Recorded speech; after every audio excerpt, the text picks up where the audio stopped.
Good morning, Okan. 7:34. Happy Friday to you.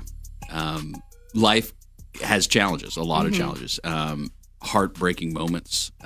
Nothing like losing someone you care about in your life. And unfortunately, time does come for all of us. I've lost a parent before. Mames, you've lost a parent before, and it's a tough snare. Brad Howard joins us in studio now. His father, Rick Howard, passed away on Friday.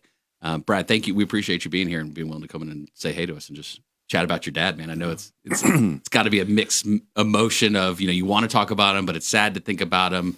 But we want to do what we can to celebrate him. That's for sure. And like I said, I promised I'll do the best I can. No, we understand. Yeah, we've both been there, so we understand how tough it is. But at the same time, just what your dad has done to help shape you and your dad to shape this community has been so impactful. So we do want to celebrate that as well. Take me back to like the early days, like you're a kid growing up in Mooresville. What's that like? What was it like growing up in Mooresville? Because Mooresville back then is not what Mooresville is today. So share with us what it was like growing up as a kid in Mooresville and with your dad, and what you saw and experienced with him. Well, I mean, Mooresville, back when I was a kid, I think the population was around 8,000, right, which is a far cry of what it was today, or is today.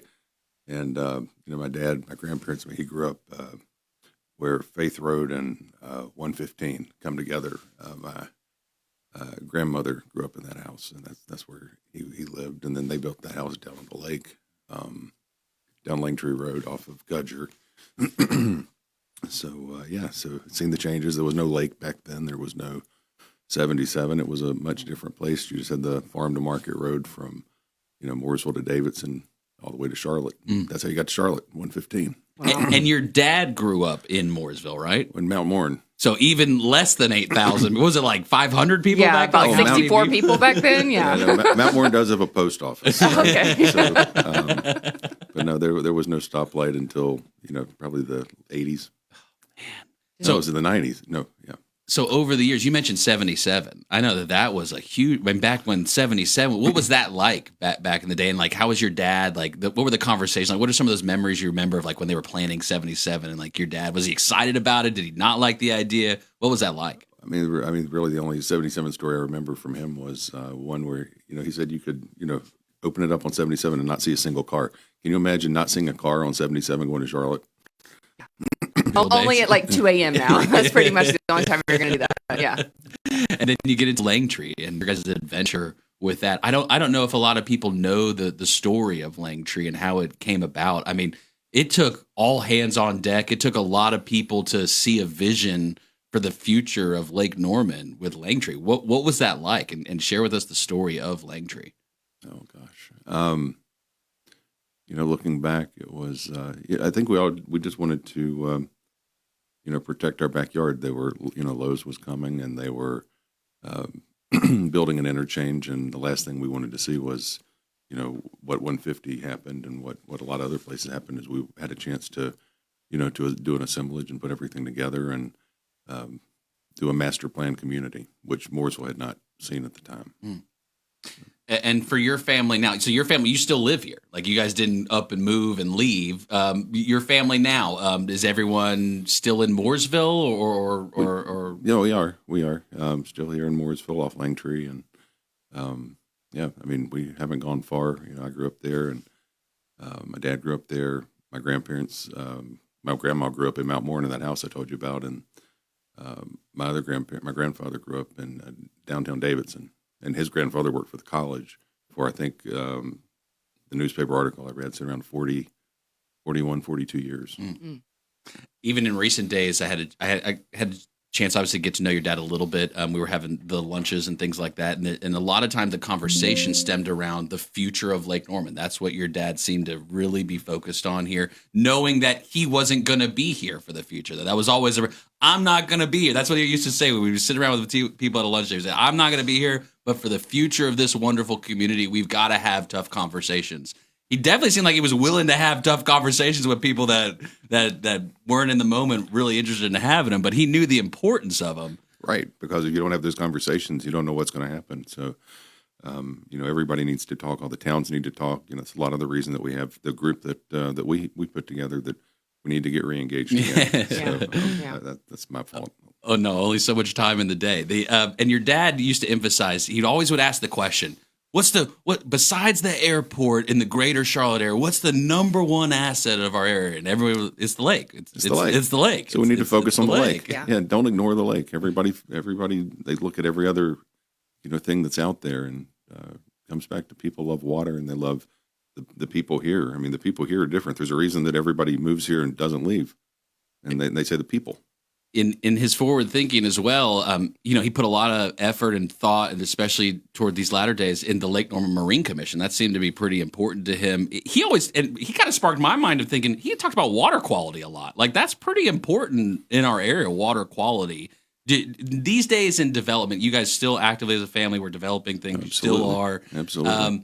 How important is like the water situation, do you think? Like in general, do you think your dad was right in talking about that, or how do you feel about that? I mean, I think he was spot on with the water quality and issues around the lake, because the lake is a key asset. I mean, if you look at the tax base that surrounds the lake, I mean, it is a vital interest to all the communities and all the counties that touch it. And, sometimes they ignore it. Yeah. You guys were working on the Mount Morn School. That was a big project. Education seemed to become important to your dad, too. Any inkling as to why education being something that he really wanted to focus on here? He had his passions, and, he was passionate they were going to happen. So, even with the school, when the charter got turned down, we never stopped, and it's going to be Trinity Christian now.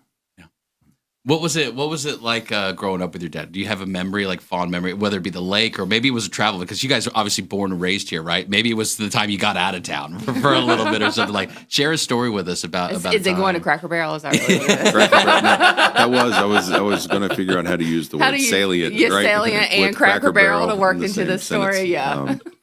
Yeah, I'm not that fast this morning. Right now. That's okay. It's okay. Yeah. But no, stories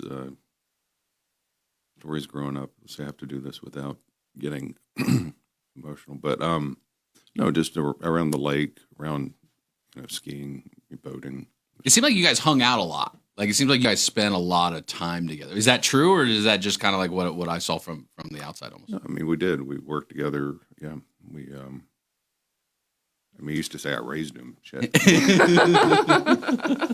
Yeah. So that was always funny. But no, it was good. It was good. And we're able to celebrate your dad's life tomorrow. Am I okay to share the information or if you have the information for tomorrow? Is it people can pop by tomorrow and pay their respects if they'd like to? Absolutely. And that's at Calvin Cook Funeral Home?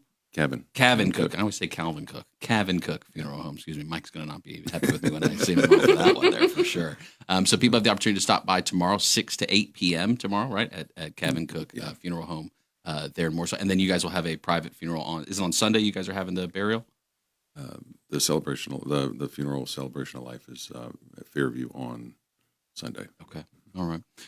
And for those maybe that want to, did you guys do anything as far as donations to a particular nonprofit that your dad want, or some of those? Because he was so involved on the nonprofit side too throughout the community. Can you share some of that stuff? Yeah. I couldn't name all the boards, but the most recent ones that he served on and he was very passionate about was Hope of Mooresville.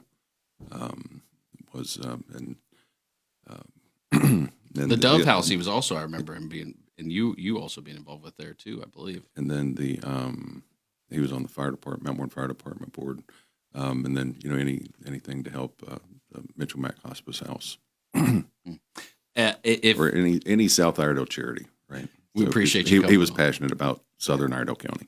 Loved it, absolutely. Every time I had a chance to talk to him, like I said, he was always passionate about the community. He was passionate about his family. He wanted to see this community thrive. I think too, it's one of those moments where I realized. He had the wisdom of like seeing previous cycles, and as much as you can absorb that knowledge, use that knowledge for the future, because while we may right now not be thinking about the future, it's going to come about. You have kids, I've got kids. There's another generation that's going to come after us, after we're long and gone. Right. And we want them to have the best possible life too. That's right. When we started on the development side, there's been so many other things, but on the development side, he always led with, we have to respect the heritage and protect and plan for the future. So respect the past, protect what's here today, and lay the foundation and plan for the future.